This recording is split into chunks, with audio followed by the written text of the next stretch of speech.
প্রথমেই আসছে রেজওয়ান শুভ, যে এক বিশ্বপ্রেমিক, প্রেমের টানে যে কখনো হারায় দিক বিদিক।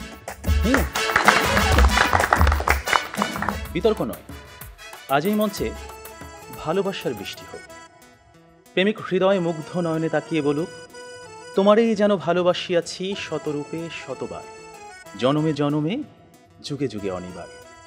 হে দেবী, হে প্রিয়তমা, তুমি আমার ঘর, তুমি আমার বাড়ি, জন্মাবধি তুমি ছিলে আমার শখের নারী। কখনো তোমায় পেয়েছি, কখনো হারিয়েছি, তবুও ভালোবেসেছি। বিশ্ব সংসার তন্ন তন্ন করে খুঁজে এনেছি 108টি নীলপদ্ম, হয়তোবা তবুও কথা রাখনি তুমি। প্রেমিকের প্রেম তবু কমেনি, প্রেমিক হৃদয় জানে এবং বিশ্বাস করে প্রেম নিঃস্বার্থ, প্রেম সকল হিসেবের ঊর্ধ্বে। কিন্তু বিয়ে, বিয়ে মানেই সংসার, সংসার মানেই বাজারের ফর্দ, সেই সাথে বিদ্যুৎ বিল, গ্যাস বিল, পানি বিল, বাড়ি ভাড়া সহ অনেক হিসেব। প্রেমের সাথে হিসেব শব্দটি বেমানান। একজন প্রেমিককে হতে হয় উন্মাদ, বেহিসেবি, পাগল, যাকে প্রেমিকা রোজ একবার করে বলবে, এই তুমি না একটা পাগল। আর প্রেমিক মিষ্টি করে বলবে, হ্যাঁ তোমার জন্যই পাগল। এই খুনসুটিগুলো বাজারের ফর্দ হাতে নয়, কারেন্ট বিলের কাগজ হাতে নয়, এগুলো বরং গোলাপ হাতেই সুন্দর। আর তাই প্রেমটা বিয়ের আগেই জমে। একজন প্রেমিকের থাকে দেখা না পাওয়ার কষ্ট, থাকে হৃদয়ের উত্তাল আবেগ। তাই বৃষ্টি কিংবা জ্যোৎস্নার রাতে যখন প্রেমিকার মন ভালো নেই কিংবা যখন কিচ্ছু ভাল লাগে না, তখন প্রেমিকের থাকে নানা আয়োজন। মেসেঞ্জার কিংবা হোয়াটসঅ্যাপের ভিডিও কল থাকে উত্তাল, আমার জান, আমার জানটুস, আমার ময়না, আমার টিয়া, আমার হেঁটুস, থাকে কত রকমের সম্বোধন। রাত গভীর হয়, ওরা জেগে থাকে, শহর ঘুমিয়ে যায়, ওরা ঘুমায় না। ওদের কণ্ঠে থাকে গান, বুকে থাকে ছন্দ। কমলাবরণ মুক্তি তোমার, চাঁদের মতন হাসি, সত্যি করে বলছি আমি তোমায় ভালোবাসি। পান্তা ভাতে কাঁচামরিচ, গরম ভাতে ঘি, তোমার সাথে প্রেম করিতে আমার লজ্জা কি। অথচ বিয়ের পর হাজারো হিসেবের ভিড়ে পদ্য, কবিতা, ছন্দ সব যায় উড়ে। আপনারাই বলুন, এইভাবে কি কখনো প্রেম জমে? বিয়ে নামক একটা ঠুনকো শব্দ কখনোই কিন্তু প্রেমের বিশালতায় বাধা হতে পারে না। বরং প্রেম হচ্ছে সেই অস্তিত্ব যেখানে প্রেমিক মন জানে জন্ম জন্মান্তরে তুমি আমার। তোমার সাথে আমার বিয়ে হোক আর না হোক, তুমি আমারই ছিলে, আমারই থাকবে। হুমায়ুন আহমেদ বলেছেন, যে প্রেম যত গোপন সেই প্রেম তত গভীর।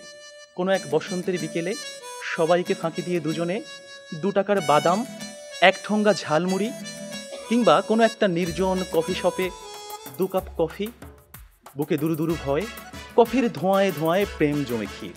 বিয়ের পর এই অনুভূতি পাওয়া একদমই অসম্ভব। এটা বিয়ের পরে হতেই পারে না। প্রেম হচ্ছে আইসক্রিমের মতো, যেটা ভেতরে রাখতে হয় বুকের ডিপ ফ্রিজে, তবেই কিনা এটা জমে থাকে। বিয়ের মতো পাবলিক প্লেসে এগুলো গলে যায়, এগুলো নষ্ট হয়ে যায়। বউ এবং প্রেমিকার মধ্যে রয়েছে বিস্তৃত পার্থক্য। বউ হচ্ছে সেই মহিলা যিনি মনে করেন সব দোষ স্বামীর। তিনি মনে প্রাণে বিশ্বাস করেন একমাত্র তিনি বলেই এই লোকটার ঘর করে যাচ্ছেন, অন্য কেউ হলে চলে যেতেন। তিনি মনে করেন তার জীবন শেষ হওয়ার জন্য একমাত্র দায়ী হচ্ছে স্বামী নামক এই গর্ধব লোক। অথচ প্রেমিকা কিন্তু একজন দেবী। প্রেমিকা হচ্ছে কোমলমতি সেই নারী যার মুখ অবয়বে থাকে শান্তির দ্যুতি। বিয়ের আগে প্রেম জমে, বিয়ের পর প্রেম কমে, এটি নিয়ে বিতর্ক হতেই পারে না। এটি তো দিনের আলোর মতো সত্যি। কারণ প্রেম হয় প্রেমিকার সাথে, বউয়ের সাথে হয় সংসার।